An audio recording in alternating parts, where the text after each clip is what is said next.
1. El concepto de desarrollo sostenible surgió en el Informe Brundtland de 1987.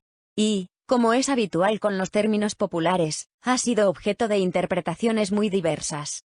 La interpretación original hacía referencia al sentido literal del adjetivo sostenible, planteando que el crecimiento actual no puede conseguirse a costa del crecimiento futuro. De esta forma, se introducía una necesaria perspectiva del muy largo plazo en el análisis de las políticas de desarrollo. 2. Sin embargo, la interpretación posterior del concepto de sostenibilidad ha salido del ámbito económico para plantear que el desarrollo económico no debe conseguirse a costa de generar excesivos daños extraeconómicos, sociales o medioambientales. Sin perjuicio de que este razonamiento sea lógico, es más que dudoso que se pueda aplicar al mismo el concepto de desarrollo sostenible. En realidad, esta perspectiva del desarrollo sostenible no nos está planteando una preocupación por el mantenimiento de nuestra capacidad de crecimiento a largo plazo. Al contrario, nos propone limitar el desarrollo económico. 3. En algunos idiomas, estas dos vertientes del desarrollo sostenible se diferencian mucho más claramente.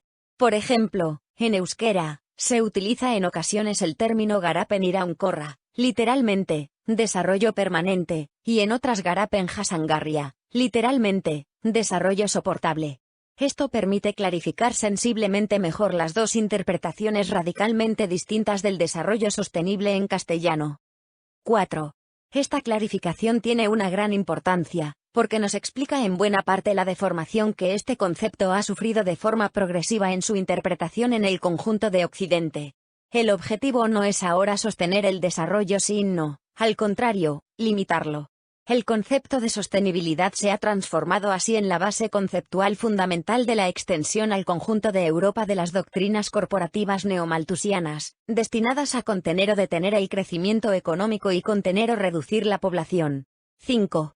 En particular, el concepto de desarrollo sostenible del que tanto se abusa ahora en Europa no solo es en realidad un concepto destinado a limitar el desarrollo, sino que su significación desde el punto de vista de la sostenibilidad es también más que cuestionable. 6. Si realmente nos preocupara la sostenibilidad del desarrollo económico, colocaríamos el hundimiento demográfico europeo como el primer reto a abordar por nuestras políticas. No hay nada que, a muy largo plazo, sea más importante que esto. Al contrario, las políticas demográficas son sistemáticamente olvidadas y marginadas por nuestra clase política. 7. Si realmente nos preocupara la sostenibilidad del desarrollo económico, ubicaríamos también en nuestras prioridades terminar con el modelo de crecimiento basado en la constante emisión de deuda. Un modelo que parece el mejor ejemplo de desarrollo económico insostenible. Al contrario, las políticas monetarias expansivas continúan y son alabadas de forma sistemática por todos estos dirigentes supuestamente preocupados por la sostenibilidad. 8. No nos preocupa que hace tiempo que esté congelada la inversión en I+D, que agonice la inversión productiva, ... y decimos que queremos construir un modelo sostenible. Ridículo. 9.